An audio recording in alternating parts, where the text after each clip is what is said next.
美国华盛顿国会联席会议即将召开，一个自信的男人走上演讲台，露出笑容，吸引了所有人的注意力。这个男人就是印度的掌舵人莫迪。环顾四周，莫迪相当骄傲地宣布，印度人口领跑全球。在这片广袤的蓝色星球上，印度人足足占了1/6，甚至每100笔实时支付的数字订单里就有46笔出现在印度。然而，莫迪这看似骄傲的言论背后，实际上隐藏着印度不为人知的人口控制血泪史。眼前的这一切不过是计划失败后的强颜欢笑。对印度来说，人口是一个敏感而微妙的话题。印度渴望成为具有国际影响力的大国，同时将中国视为头号竞争对手，自然要事事比较，处处争先。在别的方面，印度的底气多多少少都有些不足，但只要一说到人口，印度就瞬间来劲儿了。谁是世界第一的人口大国，是不少印度人关心的话题。曾经，中国凭借14亿人口的总量稳坐第一，但近年来，印度人口出现了明显的赶超趋势。去年，联合国根据数据模型发布了一份报告，认为在今年4月，印度人口已经超越中国，攀升至世界第一。但很快，联合国又发布了修正报告，态度谨慎许多，只判断了印度人口赶超中国的趋势，并未给出明确的时间点。目前，通过各类不同的估算方式，我们大致可以判断中印两国的人口都在14.2亿上下。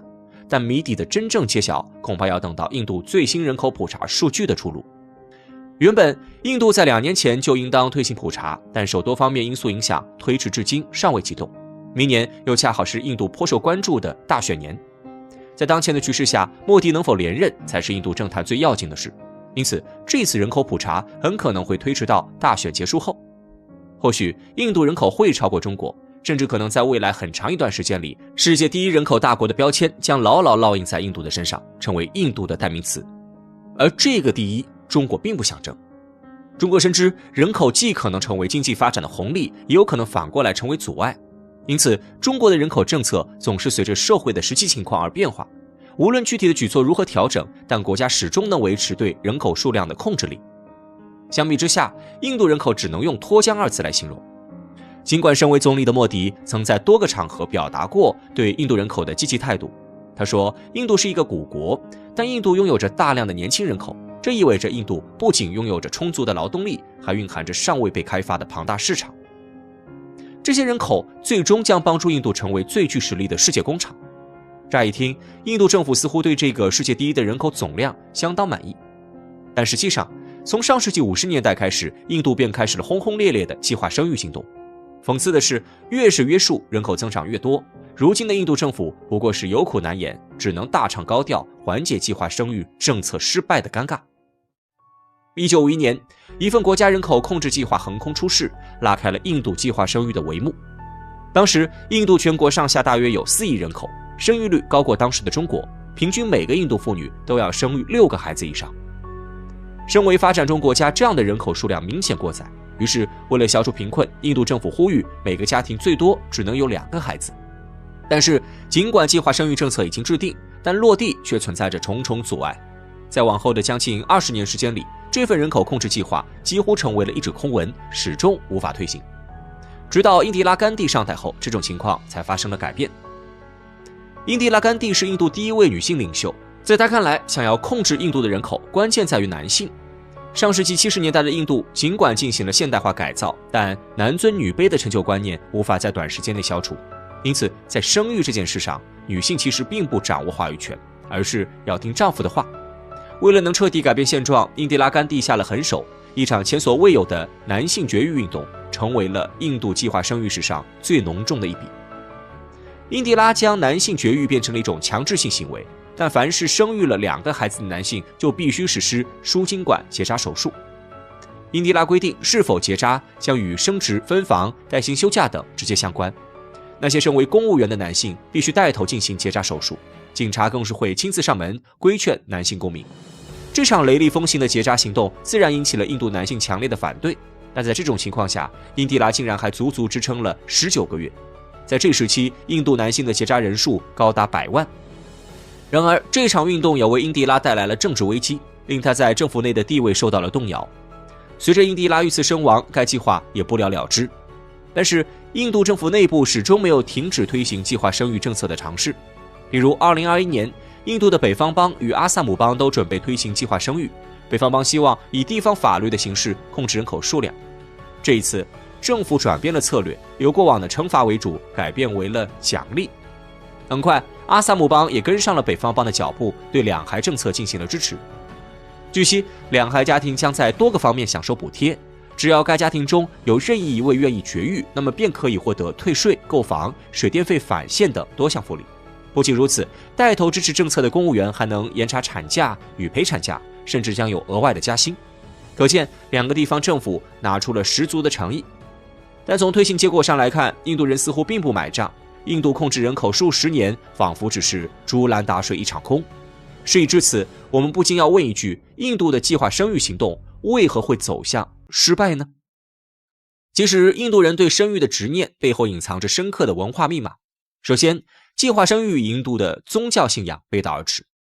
印度是一个典型的宗教国家，宗教在国民生活中占据着重要的地位。在印度，佛教与伊斯兰教最为盛行，而这两种教派恰恰都禁止避孕，反对堕胎。在宗教教义里，生育是一种天然的权利，充满着神圣性，不可侵犯。历经数千年沉淀，宗教的主张已经与世俗生活紧密相连，最终演化成了印度的特有的生育文化。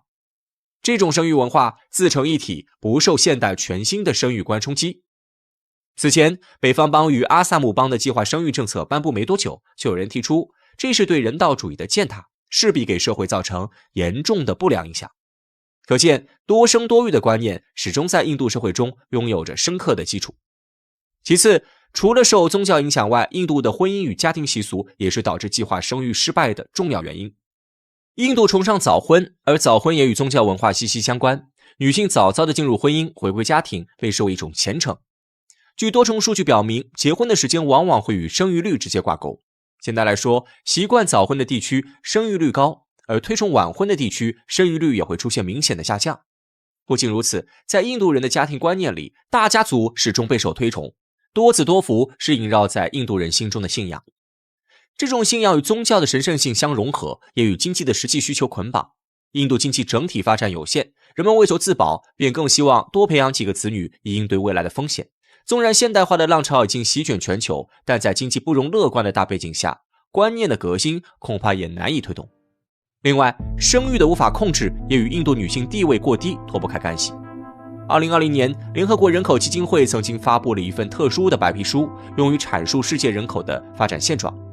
白皮书中提到，在将近20年的时间里，全球失踪女孩的总数量达到了 1.4 亿。值得注意的是，在这 1.4 亿里，印度女孩竟然占到了4600万。在印度，围绕女性而展开的犯罪也令人毛骨悚然。在1971年到2012年间，印度强奸案的增长幅度将近9倍。种种数据都说明了一个现实，在印度，女性的命运往往不由自己掌控。而这种文化上的重男轻女，令过度生育几乎成为了一种必然。一方面，女性无法躲开生育的重担；另一方面，印度家庭对儿子的渴求也会促使生育行为的不断发生。受传统文化影响，在许多家庭看来，女儿只是负担。举个最直观的例子，印度的嫁娶风俗十分独特，女孩要付出高昂的嫁妆才能嫁入男方家。据调查表明，嫁出一个女儿，印度家庭平均要准备60万卢比的嫁妆。对于一个普通印度家庭而言，这已是天文数字。在印度，女性受教育的程度也较为有限，而学历往往与生育率成反比。在多重力量的牵制下，印度女性难以摆脱世俗，找到另一条出路。由此可见，印度计划生育的失败，归根结底是文化的产物。在宗教与世俗的多重束缚下，印度社会从骨子里依旧崇拜生育，向往多子多福的家庭生活。身为生育主体的女性，恰恰在这最关键的问题上丧失了大部分话语权，无法发出属于自己的声音。印度的生育问题只能用一句盘根错节来形容，可谓是牵一发而动全身。仅仅改变某个方面，自然无法撼动印度生育崇拜的根基。未来印度人口将走向何方，又将给这个国家与世界带来怎样的影响，还需要打上一个大大的问号。俄罗斯凭什么敢和半个世界为敌？俄罗斯敢于亮剑，主要来自3个底气。2004年3月29号，北约宣布了本组织的第5次扩张结果，接受立陶宛、爱沙尼亚、拉脱维亚等6个国家的加入申请。在北约方面公布了这则消息之后，俄罗斯的外交部和克里姆林宫都迅速做出了强烈的反应，来抗议北约的这一次扩员决定。然而，面对俄罗斯的强烈反应，西方各国却不以为然。几乎所有人都没有想到，从这个时候开始，俄罗斯便逐步进入了与西方对抗的状态之中。从此以后，俄罗斯将直接以一国之力对抗半个世界。俄罗斯的第一份底气就来自于苏联为其留下的庞大军事能量。冷战时期，苏联红军拥有着足以跟美国抗衡的军事实力。根据多家西方媒体的估算，苏联弹头数量一度超过了11000枚。而在苏联解体以后，俄罗斯的核武库里仍然保留着超过6000枚核弹头，而且这些核弹头里大多都是杀伤力更为强悍的氢弹。另外，苏联时期建设的大量军工产业也被俄罗斯原封不动地继承了下来。继承了这些家当的俄罗斯，不仅可以源源不断地研发新武器，还能将本国生产的武器用于出口。直到今天，包括印度、埃及等地区强国都是俄罗斯军火企业的主要客户。许多年以来，俄罗斯的军售总额一直维持在280亿美元之上。这样的军售规模虽然比不上世界军火巨头美国，但也足以彰显俄罗斯的军事大国地位了。2013年10月10号，俄罗斯从著名的导弹发射基地卡普斯金亚尔发射了一枚经过改进之后的白杨洲际导弹，结果这枚导弹完美地命中了位于哈萨克斯坦的一处标靶。可以说，俄罗斯在全世界的面前再一次用实力证明了自己强大的军工研发能力。比起乌克兰、爱沙尼亚等前苏联分裂出来的小国，俄罗斯继承的苏联遗产大多也都是能够配套的，包括苏联时期的图波列夫设计局、苏霍伊设计局等领先世界的军事科研机构也被俄罗斯继承了下来。2009年，俄罗斯又宣布开始研制新的萨尔马特系列导弹。根据俄罗斯官方公布的资料显示，这款导弹起飞时的重量远远小于之前俄罗斯军队准备的 SS-18型导弹。这代表着俄罗斯已经逐渐从苏联解体的混乱局面中走了出来，一切都在有条不紊地发展着。一个强大的俄罗斯的确令西方各国感到恐惧不已。然而，苏联时代留给俄罗斯的绝不仅仅是惊人的武器装备数量和恐怖的军工研发能力，俄罗斯令西方世界感到忌惮的也绝不仅仅是它的军事影响力。关于苏联解体后的俄罗斯，有人曾经打过一个非常形象的比方：没有了苏联的俄罗斯，就像是一个大号的加油站，毫无影响力可言。这句话固然代表了相当一部分人对于俄罗斯的看法，但它也给许多人造成了一种强大的错觉。虽然俄罗斯在苏联解体之后的确是衰落了，但是这不代表着俄罗斯心甘情愿地沦为一个地区性强国。苏联时期遗留的强大政治影响力，恰恰就是俄罗斯的第二个底气。事实上，在苏联解体之后，俄罗斯还在世界各地经营着多处军事基地，这些军事基地依然是俄罗斯拓展政治影响力的触角，让西方各国感到寝食难安。比如苏联在越南金兰湾建设的海军基地，就一直被俄罗斯使用到了2003年。最终，俄罗斯还是在内外交困的压力下，才宣布撤出金兰湾。2011年，叙利亚爆发了严重的内乱，由美国支持的反对派武装在叙利亚境内四处点火，唯恐天下不乱。美国人在叙利亚故意制造内战，让叙利亚人互相残杀，绝不仅仅只是为了夺取叙利亚的石油资源。因为其总统小阿萨德是一个非常亲俄的政治人物，因此美国人必须穷尽代价将其从总统的宝座上赶下来。为了保住自己在中东地区的影响力，俄罗斯甚至不惜直接派出飞行员和志愿军进入叙利亚的领土，帮叙利亚政府作战。在战争进行了整整8年之后，眼看着叙利亚的反政府武装都已经到达叙利亚首都大马士革了，但叙利亚政府军还是在俄罗斯的支持下顽强地将叛军顶了回去。如今，虽然叙利亚的战事还在持续之中，但俄罗斯在叙利亚乃至中东地区的政治影响力算是被勉强保留了下来。由此可见，美国人想要挤压俄罗斯的地缘政治生存空间，并不是一件容易的事情。除了中东和东南亚以外，俄罗斯还在非洲维持着庞大的政治影响力，包括西非的尼日尔和尼日利亚都曾经建立过亲苏的武装或政权。为了维持俄罗斯在这些地区的影响力，俄罗斯政府甚至派出了雇佣兵在西非和中非一带活动。这些战斗力强悍的雇佣兵可以绕开正常程序，肆意颠覆某个国家的政权。目前，他们已经在非洲内部形成了一片巨大的控制区域。多年以来，美国、法国等西方世界的主要成员都曾经试图将盘踞在非洲的俄罗斯雇佣兵纳入恐怖组织的名单之中，但他们的这些行为全都遭到了俄罗斯的强烈抵触，使他们一直不能得偿所愿。当然，除了诸多的客观因素之外，俄罗斯人也吸取了历史上的诸多教训，以至于今天绝大多数的俄罗斯民众都放弃了与西方世界媾和的想法。因为俄罗斯在历史上曾经有过一个与西方无比亲密的时期，但这恰恰是无数俄罗斯人最不愿提起的一段历史，因为它实在是太过黑暗了。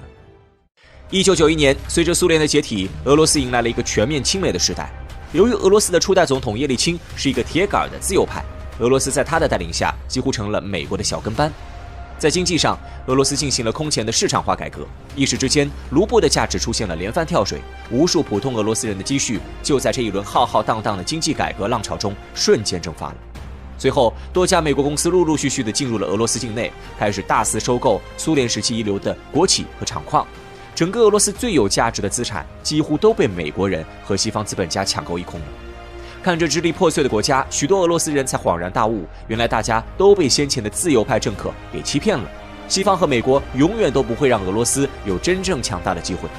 随着叶利钦将俄罗斯总统的宝座传给普京，俄罗斯的外交政策也开始逐步转向了东方。尽管普京政府曾经试图与西方保持较为友好的关系，但西方集团仍然不顾俄罗斯的反对，将波兰、立陶宛等东欧国家纳入了北约的势力范围。于是，自2004年开始，俄罗斯与西方之间的博弈就变得越来越激烈了。尽管美国联合其他的西方盟友对俄罗斯实施了最严格的经济制裁，但俄罗斯却在西方的经济制裁当中逐渐成长了起来，并顺利摆脱了对西方国家的经济依赖。因为在西方国家加大对俄制裁的同时，俄罗斯迅速向东方的中国靠拢，中俄之间不但建立了为粮食贸易开设的专用走廊，甚至还开始在军事领域展开了多项合作。本世纪初，俄罗斯便加入了由中国主导的上海合作组织，随后俄罗斯又与中国、印度、巴西一起牵头成立了金砖国家组织。凭借这些举措，俄罗斯的影响力不仅没有因为西方的打压而被削弱，反而变得越来越强了。到了2012年之后，由于斯诺登事件和克里米亚公投事件等诸多因素，俄罗斯面临的地缘政治环境开始朝着恶化的方向一路狂奔。此时的俄罗斯已经相当于是在和半个世界为敌。但是面对这样的局面，俄罗斯人却丝毫不慌。尽管与西方世界为敌必然会受到一些经济层面上的影响，但绝大多数的俄罗斯人依旧支持总统普京的决策。也许在未来的国际政治博弈中，俄罗斯和西方集团之间还会上演更加激烈的博弈，但俄罗斯的人民一定不会轻易向对手让步。这不仅关乎到俄罗斯这个民族的尊严，更关乎到千千万万俄罗斯人的生存问题。历史的教训已经让俄罗斯人对西方集团失去了信任。经过岁月的洗礼和磨砺，相信他们也一定能够明白，到底谁才是俄罗斯真正的朋友。